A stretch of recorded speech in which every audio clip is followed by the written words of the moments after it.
nous on est dans l'assurance vie assurance vie la ñuy def assurance vie ute na ak assurance auto ute na ak assurance voyage ute na ak assurance yeneen yi ngeen gën a xam parce que yooyu moom obligation bi daf fi nekk mooy état dalay obligé tey soo amee sa oto nga assuré ko forcé ndax boo ko assuré wu policier yaa ngi lay xaar ci mbedd bi booy voyage tamit boo amul assurance doo jël avion donc loolu tey obligation la mais ñun assurance vie bi ñu yor pour l'instant état def ko pour obligation mais ñun dañuy dem ci nit ñi di leen sensibiliser ñu mën a assurer seen bopp parce que tey boo yoree oto jëndee ko ay millions fay assurance bu cher pour couvrir sa oto tey yow mi koy dawal en personne bu la dara jotoon ci biir oto bi amoo benn couverture parce que oto bi nga jënd yow moom nga assuré donc pour wax ne nit ñi tamit dañuy xëy di liggéey te amuñu dara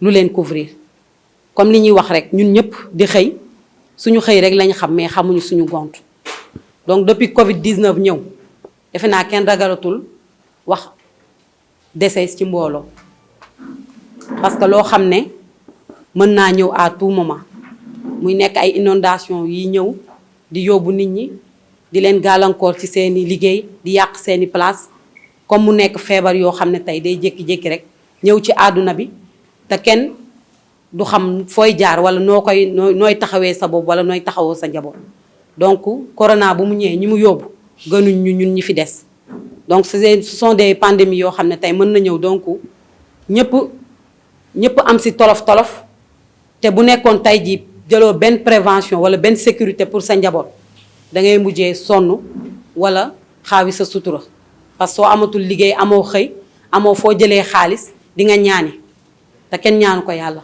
nit booy xëy pour sutura la xaalis bi ngay gagné bari na bariwul mais di nga ci am sa sutura donc si sutura boobu tey moo tax ñu indi produit prévoyance bi sóoraale ëllëg bi dañ leen di couvrir à hauteur de 1 million chaque année 1 million yooyu ñu leen di jox comme couverture 5000 francs kase ngay fay pour am couverture 1 million bi 5000 francs bi ngay fay benn yoon si at bi nga koy fay kenn ñaanu ko yàlla kii liggéey bu fi jógee tey dañuy jox njabootam 1 million ci seen présence su président yi toog te tàmm nañ nit ñi nekk secteur informel bi bu ñuy liggéey kenn wàññeeku ci seen biir dañuy ket dajale ay cotisation te cotisation yu ñu mënti dajale man de gisaguma ko matagul ay millions pour jox ko njaboot gisaguma ko de ndax ku nekk kii am juróom day joxe juróom kii am ñaar fukk joxe ñaar fukk parce que doole yamul te nit lu nga mën rek ngay def di nga bëgg jàppale nit mais yow tam da nga am ay charge say njaboot di la xaar nga war leen dundal war a liggéey war a jënd ay bagages pour sa liggéey bopp donc de ce fait tey dañuy ñëw pour jàppale leen ci côté boobu nga xam ne tey kenn ñaanu ko yàlla na yéex bu fi kenn wàññeeku woon tey jii dañuy jël 1 million jox ko njabootam tey tamit kenn waxul mënuñu wax assurance sans parler de vie parce que assurance vie la ñuy def kon couverture bi c'est au-delà du décès par exemple bu nit ki wàññeekoo comme bu wàññeekul mais su wàññeekuwul tey bu amoon feebar bu ko tëral ba mënatul continuer liggéeyam boobu tamit dañuy yëkkati 1 million jox ko feebar bi mooy invalidité maanaam tey nit ki bu feebaree ba mënatul xëy sonn parce que da ngay gis ku yor place jékki-jékki AVC médecin bi ne ko yow de mënatoo liggéey parce que say tànk peut-être permettre la ngay dawal machine di ñaw kon da ngay continuer toog sa kër boo amul njaboot bu màgg day bu la mën a jàppale day metti ñi nga yaakaar sa famille tam dañoo am njaboot bu ñuy jàppale buñ la jàppale benn moment dañuy taxaw duñ ko mën donc kooku tey même bu nekkee 5000 francs tey la souscrire dañuy jël 1 million jox ko bu si mënee faju ba jugaat di liggéey xayrun bu si mënee jàppale njabootam ba ñuy liggéey di ko jàppale tam xayrun moo xool lu mu si bëgg mu def ko ci donc invalidité boobu médecin bi moo koy attesté parce que loo gis tam këyit la contrat la ñuy signé contrat bi tam buñ koy signé ba war la jàppale bu décès amee dañuy xam ne kii décès na parce que dañ koy defal certificat décès bu feebar bi tam amee médecin bi day indi kayit ñu attesté ne kii dafa loru mënatul ñu jàppale ko à hauteur de 1 million loolu yëpp 5000 francs kese ngeen di fay couverture bi chaque année la te partenariat bi comme monsieur Seck lu mu ko waxee du yem ci couverture yi kase ci lépp lu ngeen yëngatu la tey fu ngeen mënti dem ngeen soxla ñu on est disponible pour vous accompagner mu nekk ay congrès mu nekk fête mu nekk bànneex mu nekk nakar dañuy commencer petit à petit ba tey ñu am li ñu bëgg couverture bi tam du yam fii mu nekk yeneen fu ngeen ñu mën a soxlaa automobile wala ku bëgg assurer sa place parce que nit ñi dañuy am place tamit def fa ay millions te duñ ko assurer loolu c'est pas normal parce que tey jii millions yi nga def foofu assurance bi ngay dagg bu dee 100 000 francs sax jar na ko parce que assurance bi dana la tey boo lakkalee wala nawet ñëw say bagage yàqu wala ay fausse bëtt mu def ay dégâts ci say machine wala say bagage yu nga jëndoon ñu delloo la xayma li nga amoon comme valeur ñu delloo la ko am nit ñi tamit amuñu information ci assurance moo tax tey ñu bëgg sol suñuy daal dugg ci nit ñi pour informer leen assurance lan moo ko tax a jug te loo xam ne dañ koy bind te dañ am fii benn code ciment bu nga xam ne nit ñi xamuñu ko bu baax code ciment boobu mooy réguler assureurs yi assurance bu deful lu jaaru yoon code ciment boobu mooy rëkk sa ndigg te code ciment bi assurance moo tax mu jug mais nit ñi lay protéger c'est-à-dire que tey boo amoon problème sax assurance bi boo demee tribunal code boobu yow lay protéger ba assureur bi fay la lim la war a fay lépp kenn ñaanu yàlla àgg foofu dañoo bëgg tey partenariat bi ñëpp gis ci seen bopp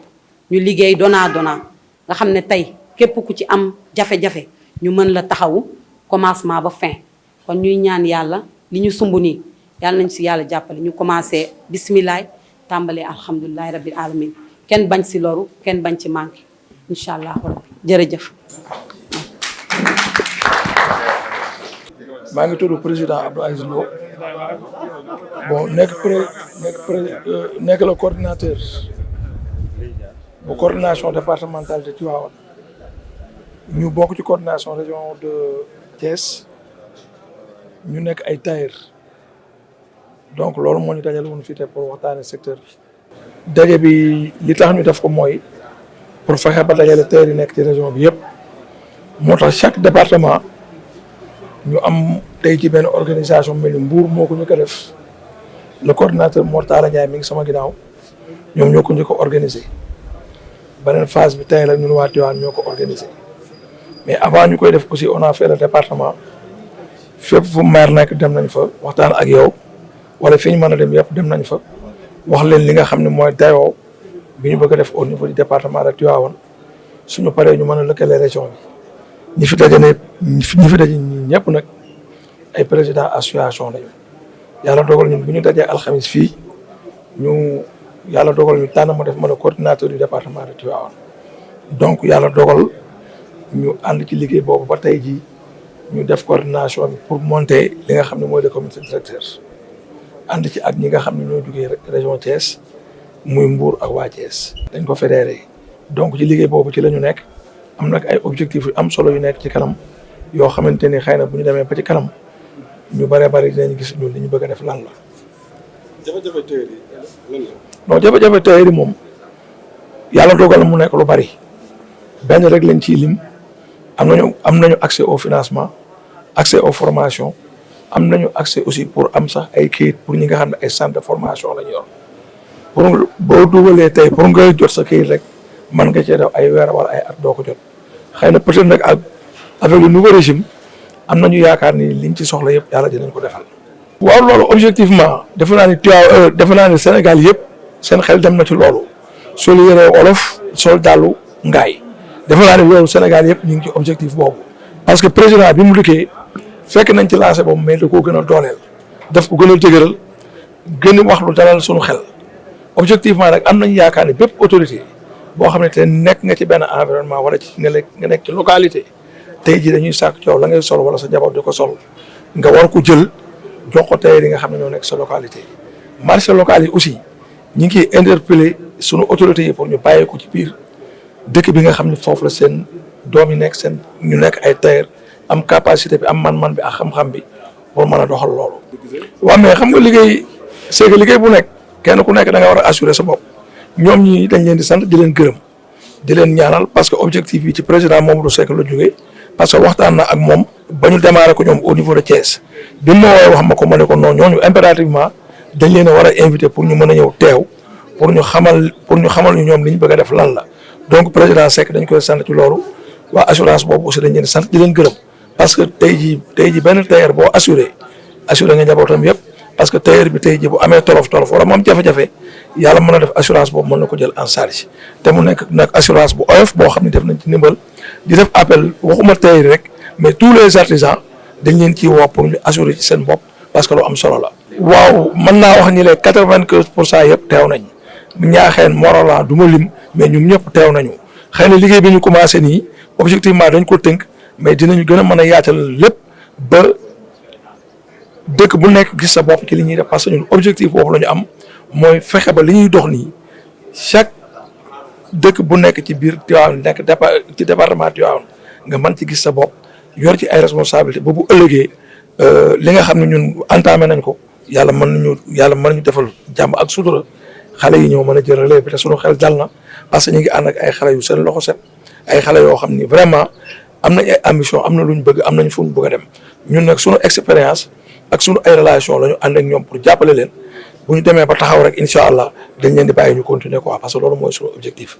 seulement aussi pour ma jeexal mooy marché bu yi nga xam ni président Macky Sall da ko fee bàyyi woon mu nekk une somme de 30 milliards ñu décaissé woon les 10 milliards ñu diggoon ñu deuxième phase bi ba fii ma toog di wax ak yow ñu ngi koy déglu ñu ngi interpellé le président Bassirou Diomaye Diakhar Faye mu jàppale ñu ci loolu nu mu gën a gaawee parce que tey soxla nañ ko jafe-jafe yi bari na te marché boobu buñ ko jotoon tey jii deuxième phase boobu mën na rek situation bari ci côté secteur bi ñu nekk muy secteur u ñaw en tout cas ñi ngi sant ñëpp di gërëm ñëpp bépp président du ma lim kenn ku fi teew rek gis nañ la di wax ni lii bu sotee président yi ñoo ko sotal parce que ñun ñëpp ay président lañu loolu moo doon kàddu yi di leen sant aussi yéen presse bi.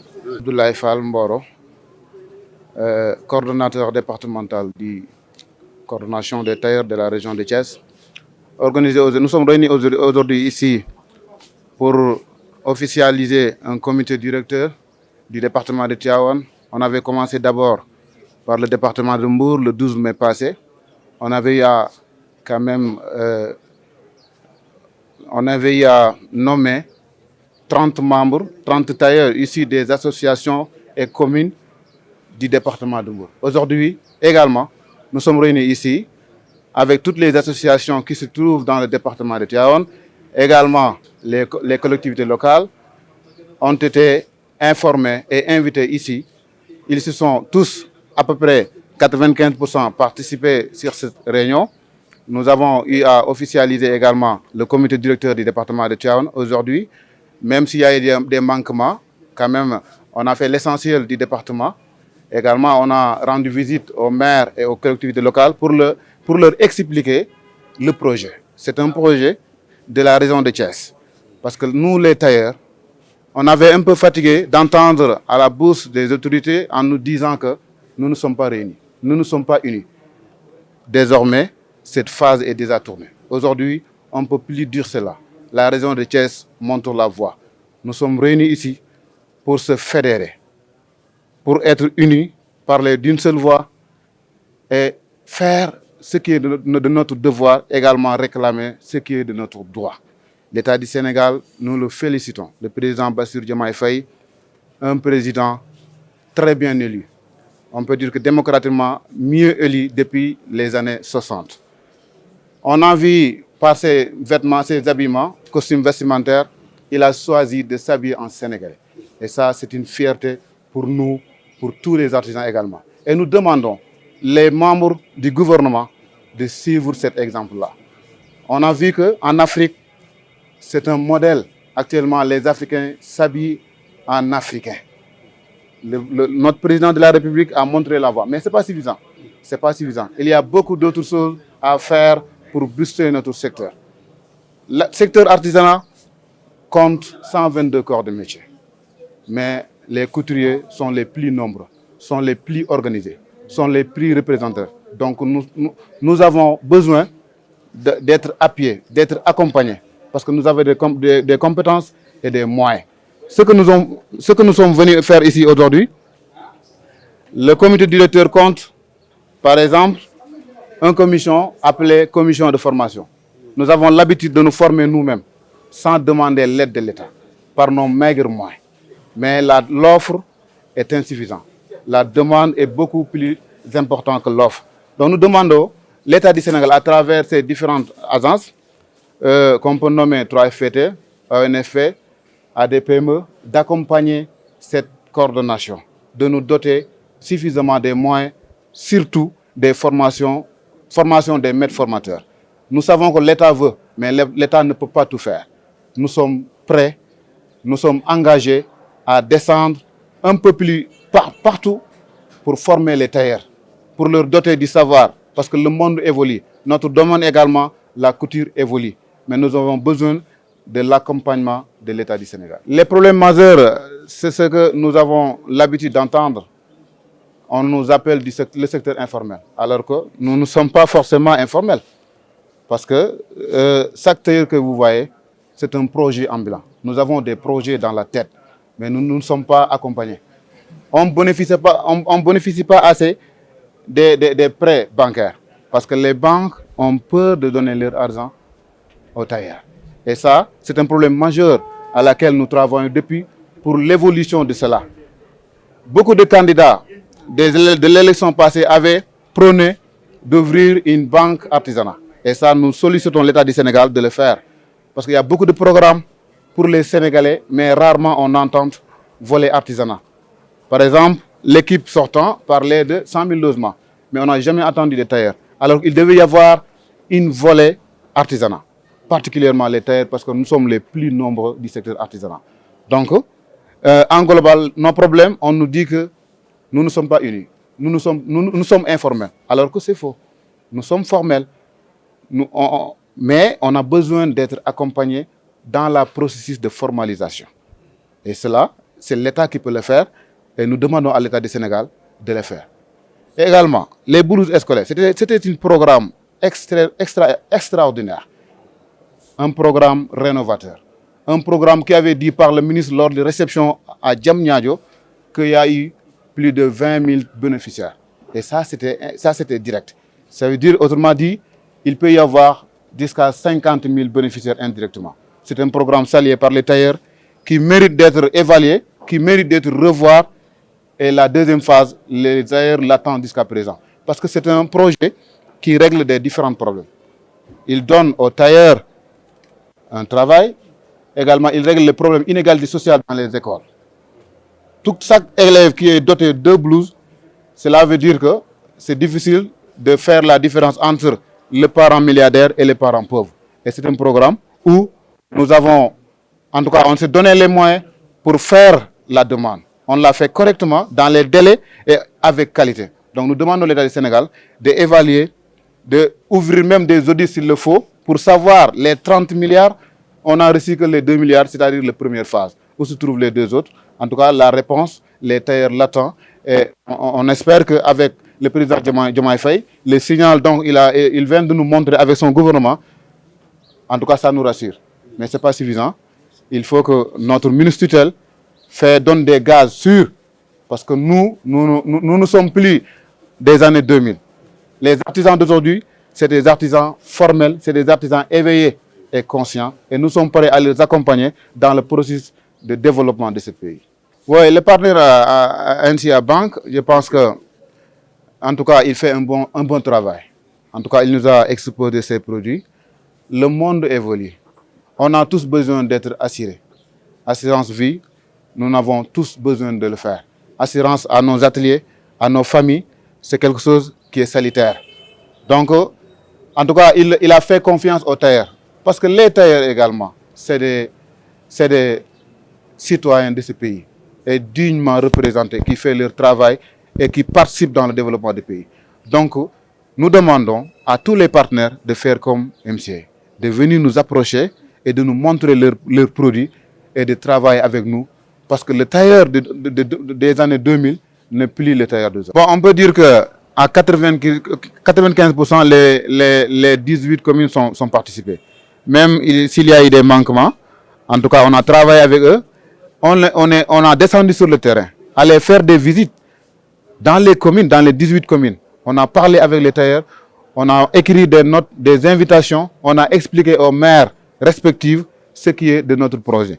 Mais très souvent, des programmes comme ça, il peut y avoir des manquements, des absences. Mais ça, en tout cas, on travaille avec pour en tout cas faire tous les compléments qu'il faut. Parce que c'est quelque chose, c'est une démarche inclusive. Ce n'est pas une démarche sélective, c'est une démarche inclusive. On n'épargne personne, on appelle tout le monde. Même si tu es tailleur et dans la ville où tu habites, il n'y a pas d'association, on vous demande de venir rejoindre en tout cas la coordination, parce que la coordination est ouverte à tout le monde. Ouais, on peut dire qu'ils ont été saisis parce que ils ont une association également des maires qui est présidée par le monsieur le maire de Mbediopsi. Nous nous avons rendu visite. D'ailleurs, il nous a facilité de faire cette activité ici à la mairie de Tivaouane. Et il nous a appuyés aussi, parce qu'on sait que les tailleurs n'ont pas beaucoup de moyens. Il nous a donné un appui financier. Il nous a donné même l'accès à la municipalité de pouvoir très souvent organiser nos réunions et nos activités ici. Également, nous lui demandons de faire passer le message à ses collègues, à ses pairs, que les tailleurs, nous, on ne tend pas la main. Nous sommes conscients et compétents. On a le savoir dans la tête. On veut travailler et il y a la matière à faire. Parce que comme tu viens de le dire, dans chaque département, dans chaque commune, il y a des entreprises, il y a des marchés, il y a des usines. Donc, c'est à eux également de faciliter à leur population pouvoir accéder à ces marchés-là.